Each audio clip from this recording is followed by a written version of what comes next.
Hello, and welcome to this week's Let's Talk Schools, where Fulton County Schools takes the opportunity to engage in conversation to make sure our families and our community are informed about the important work that we do in Fulton County Schools. I'm Mike Looney, the Superintendent of Schools, and I have a special guest with me today, the famous, infamous Mr. Ron Wade, the Chief Talent Officer for the district. Mr. Wade, welcome to the show. Thank you, Mike. I'm really glad to be here. Glad to have you here. You know, we are one of the largest employers in the region. We have how many employees now? 14,000 employees. 14,000 employees. And when people think about school districts, we naturally think about teachers and bus drivers and lunchroom workers and principals. But we actually employ a range of different types of people with different types of skill sets. So talk about some of the jobs that maybe the public doesn't know that we actually have. Yeah, you're exactly right, Mike. When people think of school system, they do think of teachers and principals, and they forget that we're a dynamic organization, and we're a community of a lot of positions and people that make school work every day. We hire nurses, police officers, HVA mechanics, plumbers, substitutes. So if you're a retiree and you ever thought about getting into our classroom and experiencing that, you can certainly come as a substitute. Bus drivers, food service workers. So it's a pretty dynamic group of positions that we have in this district. Wow, so it's obviously a very large entity, a large operation, and you are charged with overseeing the recruitment, retention, and in some cases retirement and dismissal of employees. So talk about your department and the organization of your department. What does that look like? Sure. We're the talent department, and at one point we were referred to as human resources, and human resources is more tactical. The reason we sort of use the term talent is because we want to be more strategic and really understand that this is about getting the best and the brightest and the most capable talent to be in our classrooms and buildings. We do everything from hire to separating, and we want to make sure that Fulton County is really enabling and taking care of the employee through their entire life cycle. And so it's not just about hiring, it's not just about dismissing, it's about making sure that people are appreciated, understanding they're compensated well, and they have an opportunity to grow in the organization, which is really important. We can do a lot around recruitment, but we also need to focus on how to retain the best and the brightest people. Right. And it's a really hard time to be in the education arena, especially in large urban settings that have a lot of competition. Is it easy for us to get talent these days? The Atlanta metro area is likely one of the most competitive K-12 environments in the nation. Within the Atlanta metro area, we have about 17 public K-12 providers, and in total, that's about 48,000 K-12 personnel, and we're all competing for each other. 5 of the largest school districts are within 30 miles of each other. And so it's always been a competitive market, and it's forced us to always think differently about how we attract and retain people. Understanding that one of the heavier weights in a value proposition for any employee is wage. And so we always have to be looking at the market and seeing, are we competitive? Are we maintaining our competitive edge when it comes to paying people? Because our belief is that everyone should have a living wage and everyone should be paid a good wage for a good day's work. So without being specific, because I don't want to put you on the spot, but you talk about competitiveness. So I have 2 questions. One, are we competitive? And if I'm just getting out of college and I'm interested in becoming a teacher, what would a brand new, fresh graduate from college expect to make approximately? Sure. Are we competitive? Yes. Thanks to this board and you, Dr. Looney. And not just thanks for this year, but for the last 15 years, where our board has consistently thought about improving the wages of its employees. And I've been here for that long, and I've seen it. In terms of this year, for someone new to the profession, new teacher right out of college, Fulton County will be starting at $52,000 a year. $52,000. $52,000 a year. But also, if you're in one of our non-professional roles, one of our frontline workers, bus drivers, food service workers, the board, with your leadership, decided that we believed in a living wage, and so we have no position in this district that starts less than $16 an hour. So entry-level worker without a degree, whether they're working in a lunchroom as a custodian or whatever, their minimum starting pay is $16 an hour. $16 an hour. And if I'm interested in becoming a teacher and have a 4-year degree, then I start off at $52,000. That sounds really reasonable to me, and I'm glad to know that we're competitive. So certainly recruiting is a pretty complex process. Do you have recruiters that physically go out and are like going to colleges? So how does all that work? Yes, we have 4 recruiters. Again, thanks to the board and your leadership, we've been in ad capacity there. But this market also forced us to think differently about recruiting. Also, COVID forced us to think differently about recruiters. We had to really become much more proficient in using social spaces, social media, social platforms to make sure we got people who are interested in Fulton County, and we cultivated those interested people into hires. But also, in addition to that, we also realized that we had to create partnerships.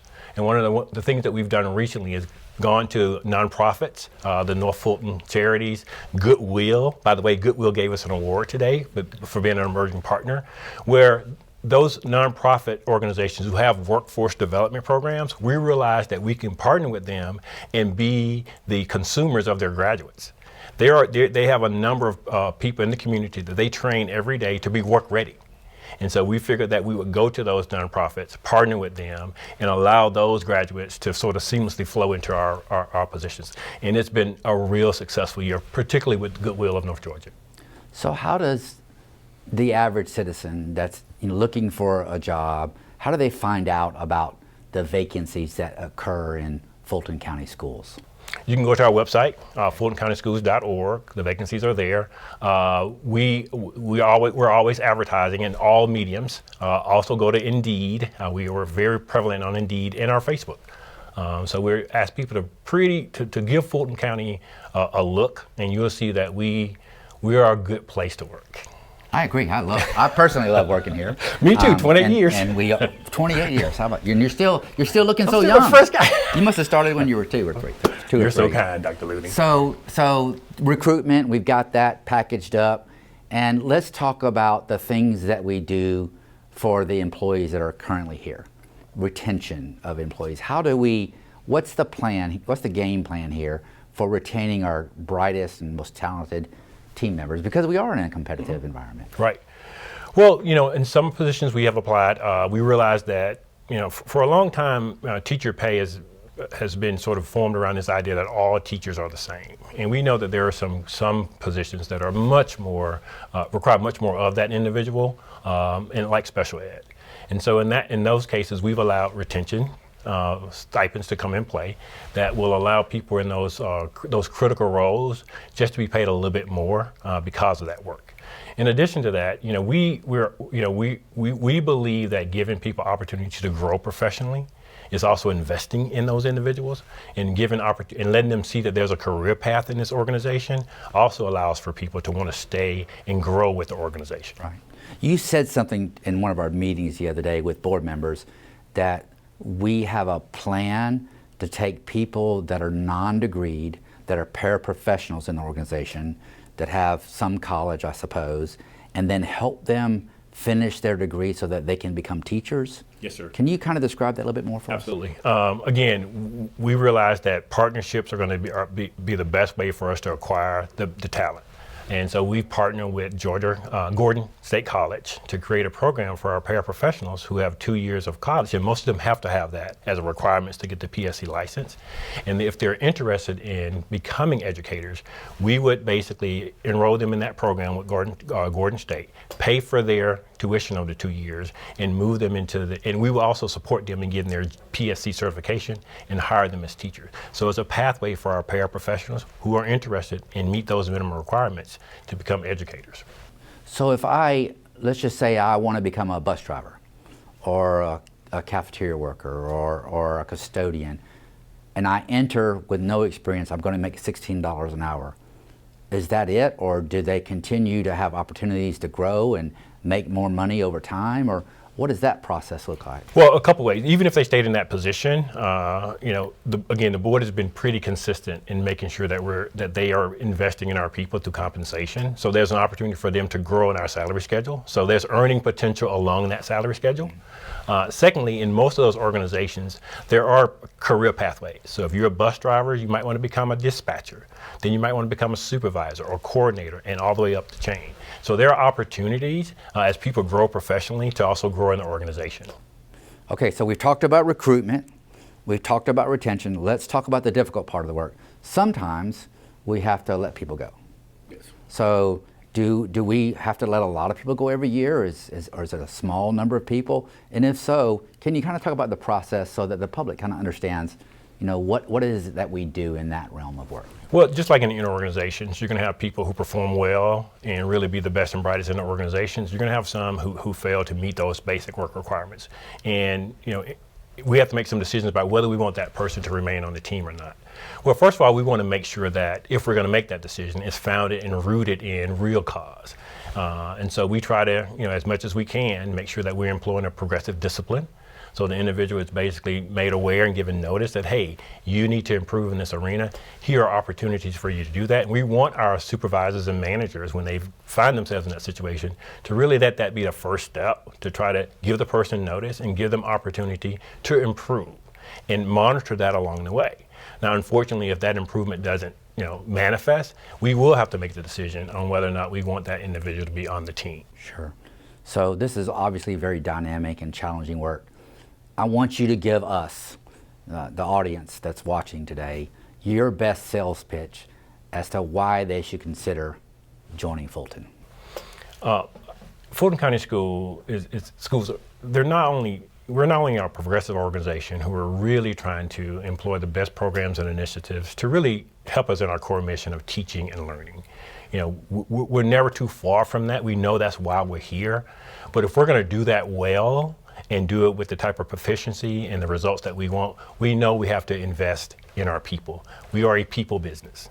And so investing in them in terms of competitive pay, investing in them and making sure that we have the right environment that they can work in, investing in them and getting feedback from them in terms of the situation that they're in is the right fit.